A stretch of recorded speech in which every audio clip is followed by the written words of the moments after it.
Hey, how are you, fabulous friends? Welcome to another video. Well, I should say a rare video on this fabulous channel. I've heard some of you have been missing me, but that's okay. As you know, I've been touring. I had my book 3, enormous success. I'm so happy about that. In 2 events so far, I've been signing. I think it's we're up to 895 actual books signed in 2 events. I have event number 3 coming up this coming week. So I wanted to, produce a video and let you know what I think about a couple of subjects. Today is a flesh and blood video, and yes, that is kind of what I look like when I'm coming out of hibernation. That's what you might think that's happening to me, long beard and all, but yeah, anyway, I told you why today. So we're going to talk about a few things. First of all, I want to talk about the history packs that have come out, Fab 2.0.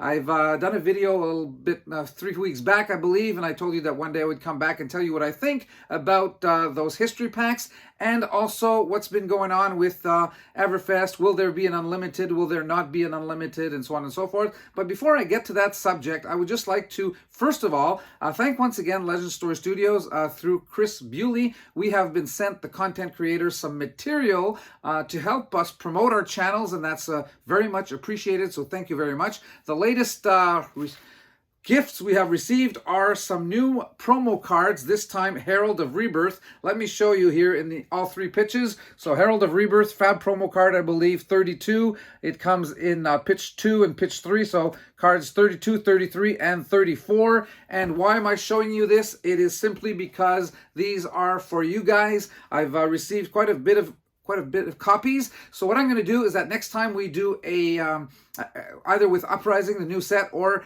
maybe even with history packs, next time I'm sending you something out to you guys. Those of you who do post a lot of comments down below on my videos will receive these, actually one of each pitch, so you're not getting just one card. You'll be getting all 3 cards, so that will be good for your collection. Cards that are difficult to get, because the only way to get them is through a content creator. So there you go, you get 3 cards in one shot. Next time I need to send you something because you've participated or purchased something on this channel, box opening most likely, and so on and so forth. You know how it works. All right, so let's get to today's subject.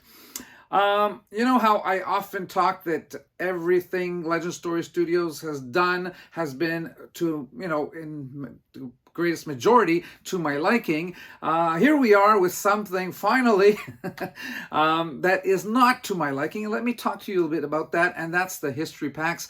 First of all, why? Well, first of all, maybe I don't have all the information. They know better than I do, but from what information I do have, this is what I think about what's going on, or what I think about the whole concept of history packs. So there you go. It's an opinion. Let me know what you guys think by commenting below, as you usually do so well. All right, so first of all, history packs. To me, a company that's 2.5 years old does not have history. So first of all, the concept of coming out with cards that are called history cards, past sets perhaps, or even then, that is something that I don't feel should have been done right away, and let me tell you why.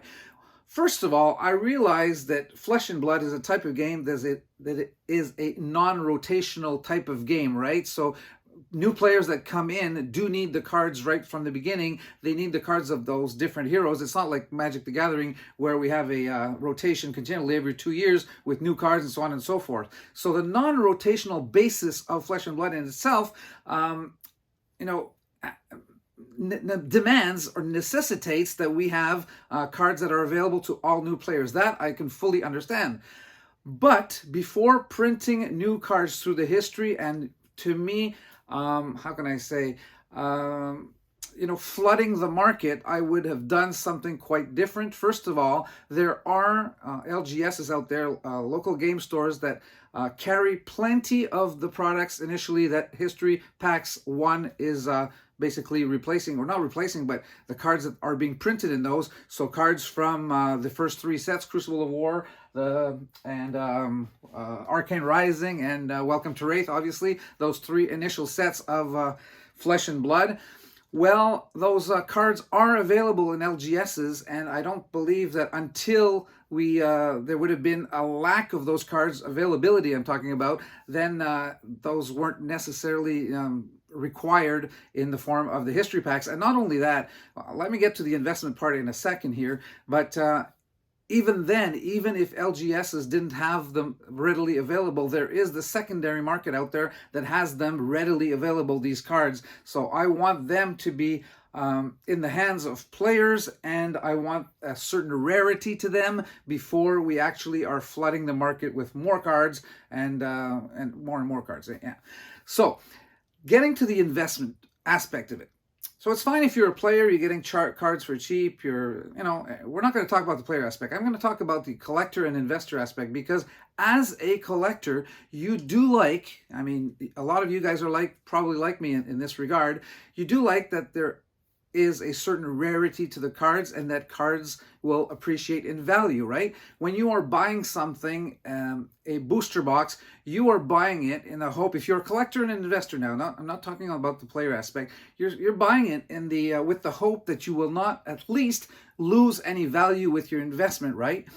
Now, let's say let's take an example here. You're buying a booster box for $100 and the booster box has been out for 2 years. Now, as a collector or investor, you're expecting that you're going to make, especially since trading cards are not as liquid. They're not, the liquidity in the market is not like stocks or like bonds or like things that you can just sell right there. It's not cash, right? It's an asset that can be sold, but not as easily as certain other assets that have better liquidity. So why I'm getting to this is that when you're buying those, you're expecting at least, I would say, a 15% return annually on your investment, right? So if you're buying something, if you bought something 2 years ago for $100, for example, any booster box of any game, after 2 years, you're expecting that your product will be at least worth, let's say, $130-ish. And if it is, then things are fine. You're gung-ho, you keep buying the product, you know that it's not losing its value, and that you are at least following the natural or normal trend of investing with that product, so you are happy doing it. So what I am saying basically about the decision of Legend Store Studios is, at least I would have expected that they would have let the price get to that point. And it is easy to monitor. We know that those boxes were X price, and I'm using again the $100 example, right? Now, if the product is not yet worth $130, $135 on the market because it's been out there for 2 years, and you want your investors to get that 15% return, then you just make sure that you don't flood the market. You wait until it gets to that price. And how do you wait and make sure that it does get to that price?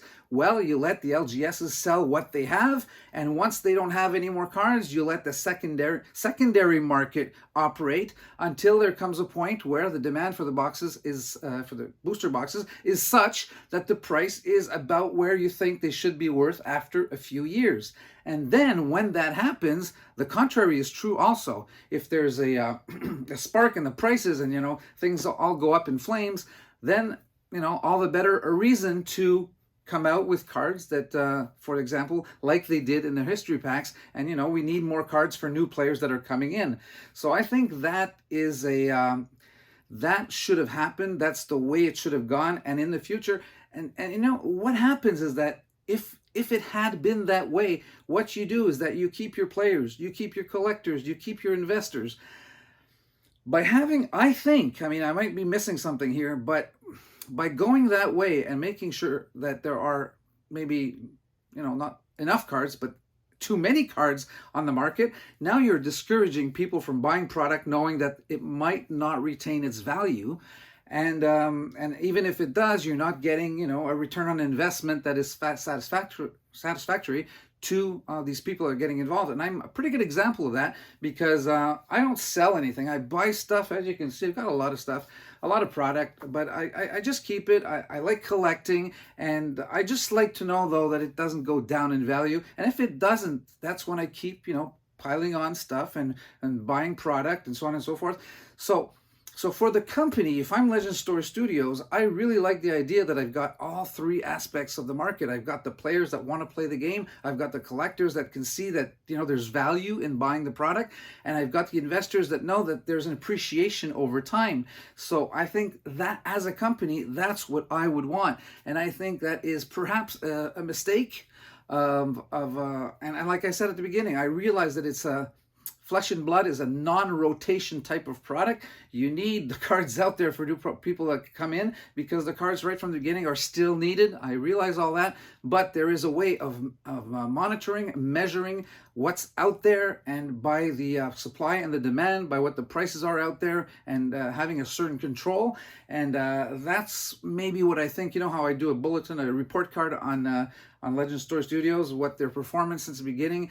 Well, I'm probably due for one of those, and that might be the one area where I think it's been a little bit weak in terms of analyzing the financial impact of what they're doing when it comes to coming out with with new sets and creating this history. And like I said, for me, history is a big word. I mean, it's 2.5 years now, Flesh and Blood, that it's been out, so there's not much history to me. But like I said, maybe I would have called it past sets, or waited for a longer, probably I would have waited for a longer time, at least 5 years before I would have done something like that. But you know, maybe I'm missing something. They know best. It's their company. You know, I'm just here giving you guys an opinion and asking you guys what you think about it, and we'll see from the comments. I hope you guys will get involved in this one. All right, so, and by the way, if your name is Shockwave, you are a winner of these 3 cards. I watched the comments, and with every video now, I'm thinking maybe I'm going to have you guys listening to me, because at any time during a video, I may be calling out your name and giving you a gift. So I will be sending you one of each of these 3 cards. Shockwave, and they're coming your way. Just get in touch with me. I have to know that you're listening to this by making a comment, right? Anyway, so you're the next one on the list. The other subject I wanted to talk about, so there you go for the history packs. That's what I think about them. Let me know what you guys think, and we'll have maybe a conversation in the comments about that going on. The other thing I wanted to talk to you about is Everfest Unlimited. All right, is there going to be an unlimited version or not? Now that they've announced that starting with Uprising, there's no such thing anymore as first edition or unlimited. So what's with you know, rumors concerning having an unlimited version of Everfest? Well, personally, I would prefer that there would not be now an unlimited. Now that it's been announced that that's not the way they're going in the future, why do it in the first place now? However, I could understand, I mean, this is a 50-50. It could go both ways, because they've already had you know, the Everfest first edition came out. So as a continuity to that, they may wish Legend Story Studios to have also an Everfest Unlimited to, you know, close things up there. So we, for each set that we had a first edition, we've also had an unlimited, and they may want that. I don't know. But on the other hand, knowing, like I just said, how it will be going forward, maybe they're just going to say, okay, we don't need it. And that's what I would prefer, that there would not be an unlimited. With what's happened with the prices in the past, I would prefer rarity to increase with Everfest first edition. If there is not an unlimited edition, obviously that will help the prices go up a little bit, and that's good for collecting and investment purposes. Everything I just finished talking to you about. So my preference would be that there would be no unlimited. We don't know what they're going to do. I think it's still 50-50 right now on what's going to happen. But one thing is sure, going forward, I think it is a great idea that starting with Uprising, there will not be these first editions and unlimited versions. I've talked to you about this in a video in the past. I wanted unlimited to go out and just, you know, call a new set, whatever the name of the set, and maybe have a first edition for the first few weeks. But they settled that. Legend Story Studios, they said, okay, well, if we're going to do something like that, we're not going to call anything first edition in the first place anyway, and we're just going to have the name of the set. And I think that is fine too. Terrific decision, I think. So there we go. That's about all what I have for you today. I hope this has sparked some thoughts in you guys and in your minds, and you're going to let me know what you think. So Shockwave, once again, get back to me. You win one of each of these 3 cards. You guys, until our next video, I'm just going to be away for another 5 or 6 days for another, this is a 3rd leg of my 9 book appearances that I have scheduled this year. So we'll get back to some more Flesh and Blood as soon as I can. And until until then, you guys stay safe, help others around you stay safe, and we'll see you very soon. Thanks for listening. Bye for now.